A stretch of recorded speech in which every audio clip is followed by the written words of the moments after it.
Buenas, senhores. Então, estamos aí mais uma vez gravando vídeo para o canal e hoje vamos trabalhar um movimento social da Primeira República chamada Guerra de Canudos, o Arraial de Canudos. O Arraial de Canudos ele foi um movimento extremamente importante dentro desses primeiros anos da República no Brasil, visto que é a partir dele que a gente pode compreender como as pessoas, os mais pobres, estavam compreendendo o que estava acontecendo, o que eles estavam pensando, como é que eles estavam interpretando e o que eles estavam buscando para melhorar a sua condição de vida. No vídeo anterior, nós falamos um pouco sobre essas relações de poder que vai se dar entre o coronel e esses trabalhadores, de modo que essas relações elas vão ser relações complicadas, por assim dizer. Citamos aqui a relação de clientelismo, que é a relação de troca de favores, em que o coronel apadrinha os seus trabalhadores e em troca ele recebe essa fidelidade em forma de votos. Uma segunda forma dessa relação não é tão pacífica assim, é uma relação baseada na violência física ou psicológica, em que esse camponês, ele, ao votar em candidatos diferentes daquele proposto pelo coronel, acabava sofrendo inclusive risco de vida. Então, esses trabalhadores eles estavam em situações de abandono, né? O pior é a gente perceber que mesmo hoje, em 2020, essas relações de poder e esse domínio ainda estão muito presentes, né? E que é necessário avançar muito mais para que os direitos que eram negados lá no momento inicial dessa Primeira República, ainda hoje esses direitos ainda não estão plenos. Falamos aqui para vocês que para o trabalhador conseguir uma consulta médica, ele precisava pedir, se humilhar para o coronel. E aí esse coronel, ele ia até a casa desse médico, ele levava até as unidades de saúde, levava até a cidade, caso fosse necessário. Então tudo dependia dessa relação pessoal, era tudo da vontade desses coronéis. E aí, na nossa realidade, é muito fácil a gente perceber que isso ainda está muito presente. É muito fácil a gente perceber que, por exemplo, quando a gente precisa de exames mais elaborados e não podemos pagar por um plano de saúde, temos que recorrer a hospitais públicos, temos de recorrer ao SUS. Caso a gente tenha algum amigo dentro desse sistema de saúde, a gente acaba conseguindo uma consulta, a gente acaba conseguindo algum exame, a gente acaba conseguindo algum favor. Então, esses políticos acabam ganhando o respeito dessa sociedade e acabam fazendo o seu nome. Isso lá em início do século XX e agora início do século XXI, as coisas não mudaram, as coisas permanecem iguais, as coisas permanecem com essa dependência pessoal desses pobres, desses homens e mulheres de periferia, desses homens do campo, dessas mulheres trabalhadoras domésticas. Então a gente encontra ainda essa mesma realidade. Então, no sertão baiano, essa dependência ela vai ser abalada com a chegada do Antônio Conselheiro. Antônio Conselheiro, que era um homem citadino, que teve muito azar em sua vida, todas as suas empreitadas econômicas e mesmo suas empreitadas amorosas acabaram falindo terrivelmente. Ele chega em casa um determinado dia e encontra sua esposa com um militar. E isso acaba desgastando o Antônio Maciel, que depois viria a ser o Antônio Conselheiro. Ele abandona todos os seus pertences e passa a viver uma vida ascética. Então, ele larga a sua casa, ele larga seu trabalho, ele larga seus bens e começa a vagar pelas fazendas, e nessas fazendas ele então passa a atender minimamente essas famílias de trabalhadores rurais. Ao atender essas famílias, ele fazia um atendimento mínimo, alguns remédios, por exemplo, acompanhado de pregações religiosas. E como a maioria era iletrada, analfabeta e tinha pouco conhecimento científico, e Antônio Conselheiro, portanto, acabava se destacando porque era um homem de classe média, era um homem que tinha estudado, era um homem que tinha se formado, era alguém que possuía a instrução, então ele tinha esse conhecimento científico e acabou utilizando e ganhando esse prestígio social perante esses trabalhadores rurais do sertão baiano, dessas fazendas aí, desses coronéis. E ao utilizar-se de um recurso religioso que mexia com a fé do indivíduo, essas pessoas passaram a depositar em Antônio Conselheiro uma esperança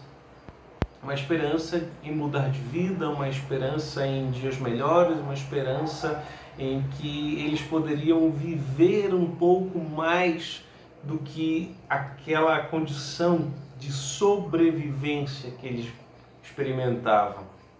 Então, Antônio Conselheiro acabou alterando significativamente a condição de vida dessas pessoas, ou pelo menos a perspectiva de vida dessas pessoas, que identificaram nele muito mais do que uma esperança, identificaram nele um líder que o movimento histórico acaba chamando de Messias, né? E aí surge o que a gente chama de movimento messiânico, um movimento em que o líder é um líder carismático, é um indivíduo que acaba sendo representado como um salvador, acaba trazendo essa esperança para essa população. E dentro desse movimento que a gente chama de messianismo, a gente vai encontrar o movimento de Canudos e a gente vai encontrar o movimento ali da região do Contestado, ali para o sul do Brasil. A gente vai focar muito mais nessa questão do Nordeste, e a questão sulista a gente pode marcar um outro momento, a gente pode conversar isso depois. Então, o Antônio Conselheiro acaba mobilizando essa população mais pobre e acaba se tornando alguém a ser seguido. Vários trabalhadores rurais acabam abandonando a pouca propriedade, a pouca posse que possui e vai atrás de Antônio Conselheiro, e isso acaba mexendo com os coronéis. Esses coronéis vão perdendo parte de sua mão de obra a cada nova conquista, a cada novo sermão, a cada nova pessoa que identifica em Antônio Conselheiro uma esperança de mudar de vida, uma esperança numa vida melhor. Então, esses coronéis vão perdendo essa força de trabalho, vão perdendo esses trabalhadores para o discurso, para esse Antônio Conselheiro. Mas não é apenas isso, não é apenas uma questão de perder trabalhadores. Há também uma questão de autoridade, há também uma questão de poder, né? O poder aqui entendo o poder político, o poder do voto. Todos esses indivíduos que vão estar seguindo o Antônio Conselheiro, não é que eles iam votar em quem Conselheiro determinasse, é simplesmente que eles não iriam votar. Então, o coronel ele perdia o poder, ele perdia o controle sobre aquela massa de populares que Antônio Conselheiro estava mobilizando. Então, Antônio Conselheiro acabou levando um grande número de eleitores, um grande número de trabalhadores para uma fazenda abandonada, o Arraial de Belo Monte, e ali se assentou. Uma região assim, não muito produtiva, mas eles acabaram tendo relativo sucesso. Eles passaram a criar cabras, por exemplo, e dessas cabras eles faziam diversos produtos artesanais e tiveram muito sucesso, acabaram vendendo com uma certa produtividade, conseguindo adquirir um certo dinheiro para comprar o que eles precisavam para dentro da comunidade.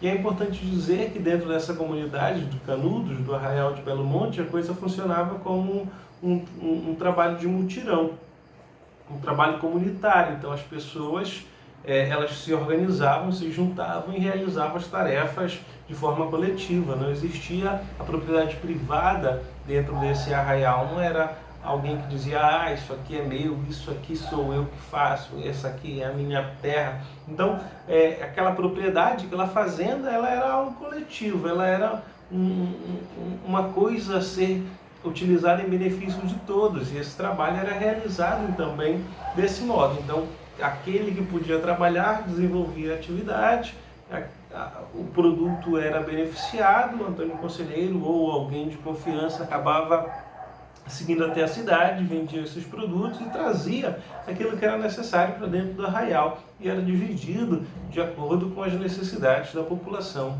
A construção de casas, a própria roça, a criação dessas cabras, tudo era feito de forma coletiva. O capitalismo, por assim dizer, ali, ele não era sentido de forma eficiente. Existia esse trabalho de mutirão, a circulação de moeda era apenas com o exterior, e aí o exterior da fazenda, que eu estou querendo dizer. Ainda que eles tenham comercializado com os Estados Unidos, esse não era o ponto principal desse assentamento. Então, diante de tudo isso, os coronéis acabaram se sentindo muito ameaçados por Antônio Conselheiro. E o estopim para que a disputa se iniciasse foi quando o pessoal do Arraial de Belo Monte comprou madeira, pagou adiantado, mas acabaram não recebendo. E quando eles foram cobrar, o vendedor disse que a madeira era dele e ele entregava quando ele tivesse vontade, e se fosse o caso ele nem entregaria. E aí, como resposta, ele obteve de que os camponeses ali do Arraial de Belo Monte iriam buscar nem que fosse à força. E logo isso vira um burburinho pela cidade de que o pessoal de Canudos estava ameaçando a integridade daqueles cidadinos, de que eles iriam atacar. E a ideia do fanatismo religioso já estava presente, a ideia de que eles eram fanáticos já existia. Então o medo se instaurou, a situação acabou partindo para um descontrole. Os coronéis utilizaram esse medo e esse descontrole para organizar uma força de contenção, só que para o azar eles foram emboscados e foram derrotados por pessoas armadas com ancinhos, com facões, com panelas, enfim, com objetos que não são necessariamente objetos militares. E agora que eles derrotaram a primeira forças de contenção, agora sim eles estavam armados, agora sim eles tinham posse de armas de fogo. Isso provocou mais medo nesses republicanos, nesses coronéis, e isso foi agravando a tensão entre o Arraial de Belo Monte e a população, que foi acentuada também pela própria mídia.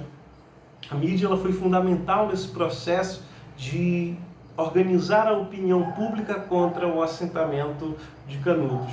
A opinião pública ela foi manipulada, então toda vez que acontecia uma notícia, um artigo sobre o Arraial de Canudos, eram notícias negativas. Eles demonstravam que aquela era uma região de fanáticos, de pessoas perigosas, de pessoas que estavam lutando por coisas irreais. E uma dessas coisas, inclusive, foi dito que era o retorno da monarquia. E não que isso tenha muito a ver para a questão popular, mas muito mais para uma questão política.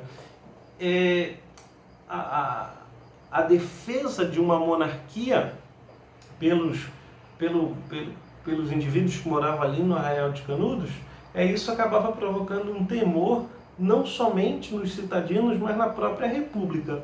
Então, a República ela não poderia aceitar qualquer movimento monarquista que existisse. Então, essa foi a justificativa para que a força federal acabasse entrando nesse negócio, acabasse entrando nessa disputa.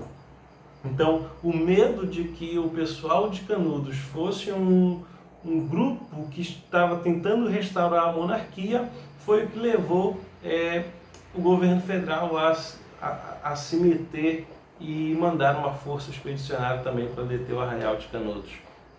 Mas é importante dizer que a mídia estava manipulando, dizer que o governo foi uma peça desse processo de manipulação e que não existia nenhuma ideia de lutar e restaurar a monarquia. O máximo que pode ser identificado é de que existia uma ideia de uma monarquia celestial, mas que isso estava ligado a uma questão religiosa, ao rei Sebastião de Portugal, que sumiu na região ali da África em uma luta contra os mouros, nunca acharam o corpo dele. E surge então um mito de que um dia o rei Sebastião iria voltar e seria o eleito de Deus.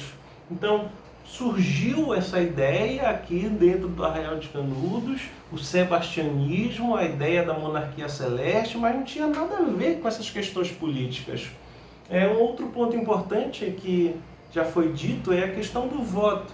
Então, a República ela perdia uma grande quantidade de votos porque essas pessoas estavam se afastando desse controle dos coronéis, não tinham qualquer assistência da República e a República não iria levar urnas para que eles fossem votar. Então, a República ela se viu numa situação delicada, porque ela estava perdendo poder, ela estava perdendo aí a sua capacidade de dominar a população.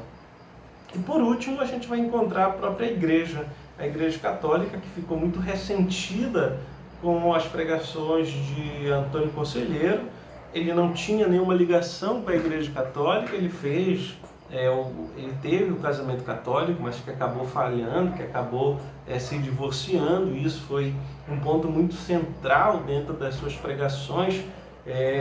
Antônio Conselheiro era contra o divórcio civil, porque aquilo que Deus uniu, o ser humano não pode separar. Então, o Antônio Conselheiro era contra essa ideia do divórcio, ele era contra essas ideias da República, o que fortaleceu o discurso dos republicanos de que ele era monarquista, mas principalmente a Igreja Católica vai acabar rejeitando as pregações de Antônio Conselheiro, porque eles estavam arrebatando uma grande quantidade de pessoas em torno de si. E isso vai ser extremamente prejudicial, porque a igreja aqui estava perdendo fiéis, a igreja aqui estava perdendo o controle sobre essa população, não fazia mais o casamento, não fazia mais o batismo, tudo agora ficava a cargo das pessoas que estavam ali mesmo dentro de Canudos.